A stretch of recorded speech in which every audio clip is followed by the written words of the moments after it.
আসসালামু আলাইকুম সবাইকে। আশা করি সবাই অনেক অনেক ভালো আছেন, আমিও ভালো আছি। আজকের টপিকটা পুরো ইউনিক, ঠিক আছে? হয়তো এই টপিকে অনেক কম মানুষ কথা বললেও খুব কম মানুষ। আজকে এই টপিক নিয়ে আমার কথা বলার দরকার বা প্রয়োজন মনে করলাম। আপনার ভিডিওর থাম্বনেল এবং টাইটেল এবং আমার ডিসপ্লেতে দেখতে পারতেছেন, টপিকটা হচ্ছে ফটোশপ জানলেই কেউ ডিজাইনার হতে পারে না, ঠিক আছে? আজকে এই টপিক নিয়ে অনেক কথা বলা হবে, একদম ডিটেলসে। শর্ট ভিডিও হবে, 10 মিনিটের কম। তো সাথে থাকবেন। অনেক মানুষের দেখা প্রয়োজন, যারা ডিজাইনার তাদের তো দেখা দরকারই না, তাদের না দেখলেও চলে, কিন্তু যারা এডিটর এবং সাধারণ মানুষ তাদের অনেক অনেক দেখা দরকার, ঠিক আছে? ফটোশপ জানা এবং ডিজাইন করা দুটো ভিন্ন জিনিস, ঠিক আছে? ফটোশপ জানা এবং ডিজাইন করা দুটো ভিন্ন জিনিস। যারা জানে তারা টুল থেকে শুরু করে ফাইল, এডিট, ইমেজ যা কিছু আছে সব জানে। এগুলি হাজারটা অপশনের মতো থাকতে পারে, ঠিক আছে? সব জানে। একটা ডিজাইনার এত কিছু জানে না, ডিজাইনার জাস্ট এই টুলগুলো জানবে, এখানে কিছু ইম্পর্টেন্ট কিছু অপশন আছে এসব জানবে, আর কিছু তার জানার মতো প্রয়োজনীয় না। কিন্তু এই দুজনের মধ্যে ডিফারেন্সটা কি?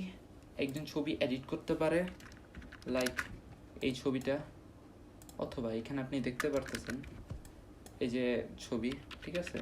এখানে ব্যাকগ্রাউন্ডটা এমন ছিল না, ওনারে আলাদাভাবে আয়না, একটি সাদা ব্যাকগ্রাউন্ড, পিছনে ব্যাকগ্রাউন্ড আছে, একটা অপাসিটি কমাই দিয়ে এখানে বসাইছে, ঠিক আছে? এটা একজন এডিটর করতে পারে। বাট ডিজাইনারের কাজ কি? এই জিনিসটাকে নিয়ে এইভাবে রিপ্রেজেন্ট করা, একটি ইউনিকভাবে, ঠিক আছে? অথবা একটি পিএনজি ফরম্যাট, একটি ক্যারেক্টার, একটি ব্যাকগ্রাউন্ড, দুইটাকে মিলাই দিয়া একটি ইউনিকভাবে একটা কাজ করা, ঠিক আছে? Before after.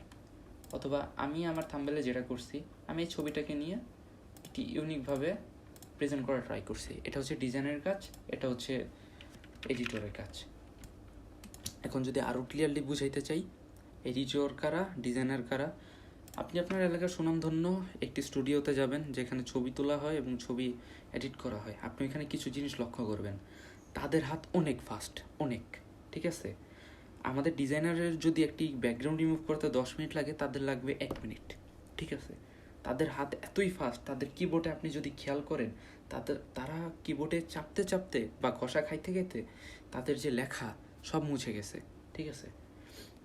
কিন্তু এখানে টুইস্ট একটা, একজন যদি ডিজাইনার থাকে যার 3 বছরের এক্সপিরিয়েন্স আছে একটা টপিকের উপরে, লাইক একটা লোগো ডিজাইন বা পোস্টার ডিজাইন, এখন আপনি যদি দুইজনকে এক ক্যাটাগরিতে না সেম পিসি থেকে শুরু করে সেম সফটওয়্যার দিয়ে দেন এবং দুইজনকে বলেন একটা লোগো মেক করতে, ঠিক আছে? ডিজাইনার ইউনিকভাবে একটা লোগো বানায় দিতে পারবে তার ক্লায়েন্ট অনুযায়ী, বাট একজন এডিটর কখনো তা পারবে না। আপনি যদি এডিটরকে বলেন, সে হয়তো আপনার ডিজাইন বা অন্য কারো ডিজাইন কপি করতে পারবে, বাট সে কখনো ওই ডিজাইন থেকে ইন্সপায়ার হয়ে নতুন কোনো ডিজাইন ক্রিয়েট করতে পারবে না। এটা হচ্ছে চিরন্ত সত্য কথা। তার মানে এক কথায় যদি বলতে যাই, ডিজাইনার হচ্ছে তারা যারা হচ্ছে ছোট্ট বা বিভিন্ন কম্পোনেন্ট থেকে শুরু করে, ইফেক্ট থেকে শুরু করে, বিভিন্ন পিএনজি ফরম্যাট হোক বা বিভিন্ন রিসোর্স থেকে শুরু করে ছোট ছোট জিনিস নিয়ে একটি জায়গায় তারা সমাবেশ করে বা একটি জায়গায় গ্যাদার করে এবং ওইটা দিয়ে একটি ডিজাইন মেক করে বা ইউনিক কিছু তৈরি করে যা প্রয়োজন।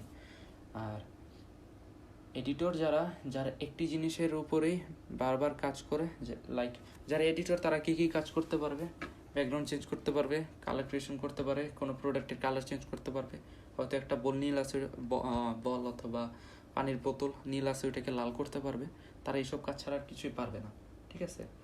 আর একজন ডিজাইনার কী করতে পারবে? ওইসব কাজ তো করতে পারবে এবং এমন কিছু জিনিস করতে পারবে বা ডিজাইন করতে পারবে তাদের ধারে কাছেও যাইতে পারবে না। এইটা বলার কেন আমি আজকে কেন এই টপিক নিয়ে কথা বলতেছি? অনেক এডিটর আছে, ঠিক আছে? অনেক এডিটর আছে যারা ছবি এডিট করে নিজেদের গ্রাফিক্স ডিজাইনার হিসাবে দাবি করে। তারা বইলা বেড়ায় আমি ডিজাইন করতে পারি, ঠিক আছে? কিন্তু তারা ফটো এডিট করে। ফটো এডিটররা কখনো গ্রাফিক্স ডিজাইনার না। তারা আশেপাশে আছে কিনা জানি না, বাট তারা কখনোই একজন গ্রাফিক্স ডিজাইনার না। একজন গ্রাফিক্স ডিজাইনার হতে হইলে আপনার অনেক পরিশ্রম করা লাগবে। আমি আপনাদের কিছু কথা বলি। বাংলাদেশে এমন অনেক ইনস্টিটিউট আছে যেখানে আপনাদের বইলা বেড়াবে যে তারা গ্রাফিক্স ডিজাইন শেখাচ্ছে, শেখানো অবস্থায় তারা আপনাদের ক্লায়েন্ট আইনা দিবে, আপনারা কাজ খুঁজে পাবেন। বাট ট্রাস্ট মি, এমন অনেক ইনস্টিটিউট আছে যাদের কাছে আপনি যাবেন, তারা আপনাদের কী কী শেখাবে জানেন? আপনারা তাদের কাছে যাবেন, আপনাদের ফটোশপ সম্পর্কে এই যে টুল আছে, টুল সম্পর্কে ধারণা দিবে, ঠিক আছে? আর হচ্ছে ইলিস্ট্রেটর, যেমন ইলিস্ট্রেটর টুল সম্পর্কে ধারণা দিবে, ব্যাকগ্রাউন্ড রিমুভ থেকে শুরু করে এইসব টুল কী কী কাজ করে এটা জানা দিবে। আপনাকে আর একটা জিনিসও জানাবে না। আর লাস্টলি জানাইলে কিছু প্রজেক্ট মেক করাবে আপনাকে দিয়ে, এবং আপনাকে বলে আপনি একজন ডিজাইনার হিসেবে পারফেক্ট। বাট যখন আসল টুইস্টটা হচ্ছে, যখন আপনি এইসব ডিজাইনগুলো দেখবেন অথবা এইসব ডিজাইনগুলো দেখবেন, ঠিক আছে, তখন আপনার মনে কোশ্চেন জাগবে, এটা কী জানেন? আসলে ডিজাইনটা হয়েছে কীভাবে?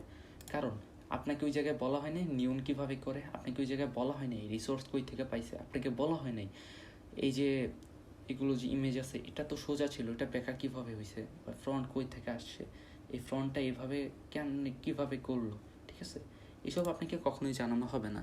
আপনাকে টুল সম্পর্কে ধারণা দেওয়া হবে এবং আপনাকে বলবে আপনি একজন পারফেক্ট ডিজাইনার, এবং আপনাকে মার্কেট প্লেসে এটা বলে চালাই দেওয়া হবে যে আপনি মার্কেট প্লেসে আসেন, আপনি ব্যাকগ্রাউন্ড রিমুভ করবেন, ঠিক আছে, আপনি ফটো রিটাচ করবেন অথবা ফটো এডিটিং করবেন, এইসব হিসাবে আপনাকে চালাই দিয়ে বলবো আপনি একজন ডিজাইনার।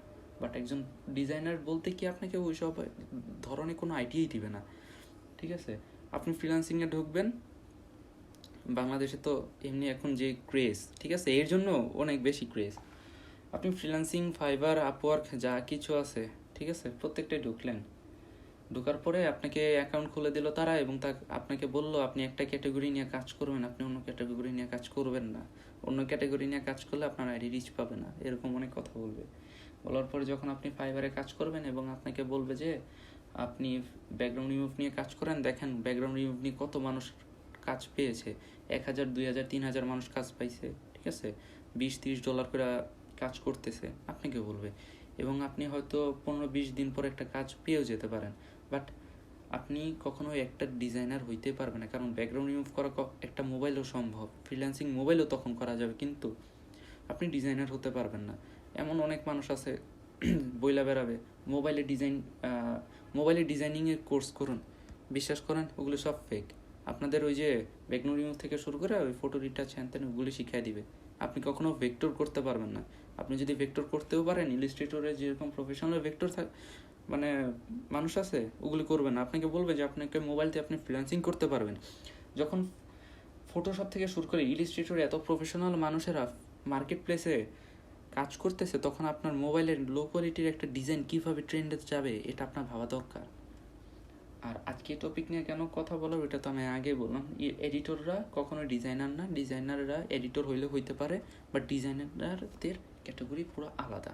একজন ডিজাইনার হইতে হইলে তার পরিশ্রম করা লাগবে, রিসার্চ করা লাগবে, প্র্যাকটিস করা লাগবে, দিনে 7 ঘন্টা এটা নিয়ে টাইম দেওয়া লাগবে সর্বনিম্ন, ঠিক আছে?